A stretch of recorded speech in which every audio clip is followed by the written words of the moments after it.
Welcome back to another Alliance War, the second war of Season 11, where we currently don't have the rankings on board just yet. For Loki is going to be taking on Leandis 2.0, I hope I said that correctly, and I'm going to go ahead and pop on some medium boost here, because I do have some difficult fights on my path here that, you know, with the map being new and all, really not even sure what to expect in some of these fights.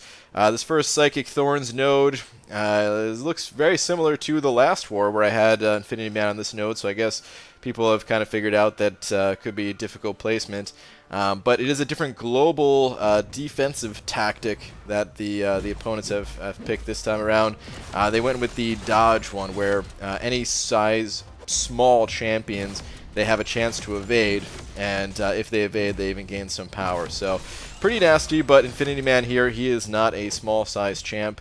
And I don't have to worry about that. This guy's also running Suicides, which is going to make the last 15% that much easier. You know, when Infinity Man goes into that power gain phase with the armor ups, it's going to be nothing to worry about here. So I'm going to hit him one more time to activate that, and then you're going to see he's below 5%. So as soon as he throws a special, there we go, Infinity Man down. Okay, moving on to the next fight, which is also the Psychic Thorns here. This is a Sentinel, again, very similar to last war. So I guess these are two very common placements. It's Psychic Thorns, once again, and Heal Block on special, and then the defensive tactic, which does not matter because this guy, Sentinel, he's definitely not a small-size champion. And I'm picking Namor because you're going to notice that I deal a lot of damage on my regular attacks. Dealing over 2,000 extra damage every time I hit him, and that's just because of that, you know, that damage that's being reflected that I'm supposed to be taking, but Namor, you know, he gets around that. You also notice I haven't triggered any analysis charges on him just yet. I'm about to trigger the first ones. There we go. I'm trying my best to not do the same action twice in a row, even if that means I get hit by the tail end of this guy's special one. I'm not too worried about it. It doesn't deal a lot of damage. If it hits me, that's fine. Just to you know, avoid giving him more analysis charges. So I didn't give him too many there. Eventually they built up a little bit, but all in all, not too difficult of a fight as long as I can manage those analysis charges and Sentinel drops. All right, moving on to the last Psychic Thorns node of this war, of this little island here. It's Psychic Thorns plus Limber. It's a 20% Limber. And I'm always kind of unsure of the sizes of champions. I thought that Torch might be small size because he is pretty thin and everything, but he is a medium-sized champion. So I don't have to worry about the evade thing.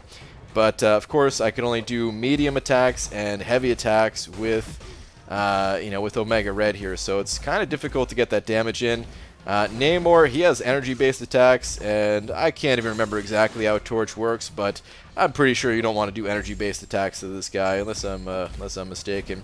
I go for a heavy attack here, but he's able to dex out of it in time, so that really stalls the fight. Not only does it stall the fight, slow things down a bit, especially after I use the special one here to get rid of my the spores on him. But you know, I took a lot of damage there that was pretty unnecessary to take. If I just played things a little bit different, a little bit better, then I could have ended this fight with a lot more health. But that's the way it goes sometimes. At least I did not die, and Torch is down. Okay, moving on to the second section. I'm not taking any of the mid-section mini-bosses this time around. Just going straight to the Section 2, and I'm on path number 2 in Section 2. And the first fight is going to be a thing, 565 thing on Encroaching Stun. So I go ahead and heal up both my champions to full before activating my boosts, because I know I'm going to use Namor for the fight after this thing, and just wanted to get every last little bit of protection I possibly could, because this, you know, if you watch the clock after I get out of this boost menu, this war is almost over. The last few fights here, less than an hour to go in this war, and it is neck and neck. And we don't really want to start out the season 0-2, so really try to do everything we can to secure this win. So fully reboosted, fully healed up, and all that. And here we go against this thing. I'm going to be using Omega Red, and Encroaching Stun says that every 20 seconds. When the timer is up, basically, I have to be mid-special animation or else I'm going to get stunned. So, kind of a nasty node to play with, especially against Thing when you're already kind of, stalling around his timers and all that. It's not always that easy to keep up, keep up enough special meter while managing his combo, and then my special one does more hits, and that makes him go unstoppable, and yeah, it's just a giant pain, basically. This guy is running suicides, which does make things a little bit easier, but having trouble kind of finishing out the fight. I'm really hoping this guy just throws his special. Come on, Thing. You could do it, bud. Go ahead, and Recoil is actually going to finish him off here. I got stunned by the encroaching stun, but Recoil, he was just low enough that Recoil takes him out, and I didn't have to worry about taking a whole bunch of punches to the face. So I was happy about that. It was a nice little surprise that popped up, because I did not realize that he was in Recoil death range. Okay, moving on. This is the Oscillate Node, and I only wanted to attack this Ultron when he was stunned, basically, or when I knew that he was not going to be able to evade, because the global, anytime the enemy evades, they're going to gain some power. As far as I understand, at least, I don't think it's just small-sized champions. As long as they evade at all, they gain a little bit of power. That's not a lot of power, but still, I wanted to play it as safe as I possibly could.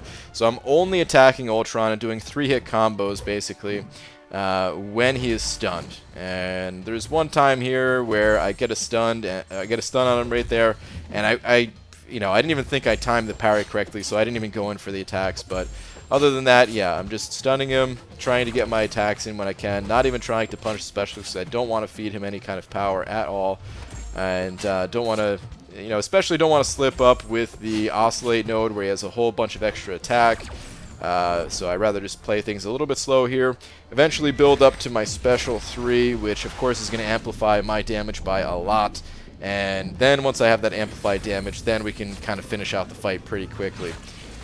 But I wanted to slow play things until then. So here we go. I've got my Fury, and he's in his armor up phase right now of Oscillate, but that's going to be over pretty soon. And there we go, it's over, and now, yeah, you can see those crits, they're coming in, and this fight is going to be over in just a second or two more. A couple more hits to finish things out. Last combo, boom.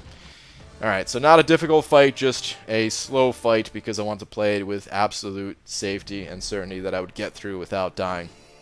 Okay, moving on. I don't take that first fight to end the island, but now we're on to this Medusa here, who I'm going to heal up Omega Red once again. Like I said, it's a very tight war. And this fight, Medusa is fully debuff immune, has special lock 1, and all buffs for this champion last 40% longer, so she's going to be in that auto block phase a bit longer. On top of that, she is a small size champion, so she does have that chance to evade, and she will gain some power on evade. So a lot of things to watch out for here, and I'm going to have some kind of funny looking combos where, I don't finish my combos or just attack once, or, even if she doesn't have all of her Furies up. This heavy attack there, I should not have even done that. It ends up working out, but I kind of forgot that she was fully debuff immune and not just stun immune. So here we go. I basically just go into my one attack hit here. Just trying to stay as close as I possibly can, trying not to even feed her too much power because I don't want to spend time baiting out specials. I'm getting some willpower healing back from the power lock 1, and this Medusa is almost down. I'm trying to think now if I want to bait out specials, but I'm kind of just standing close. And there we go, Medusa goes down. I thought it was going to be kind of a nasty fight, but it ended up not being too bad at all, in fact. Alright, and that is it for my contribution to this war. All the other minis were kind of assigned to other people as as we ported over here. The other islands finished a little bit faster, and we did go on to just barely win this war. It was super close. We won by like one defender kill or something like that, and that was it. So super close. But that is it for this video. Good war to you guys in Leandus 2.0, and thank you all for watching. I'll see you in the next one. Take care.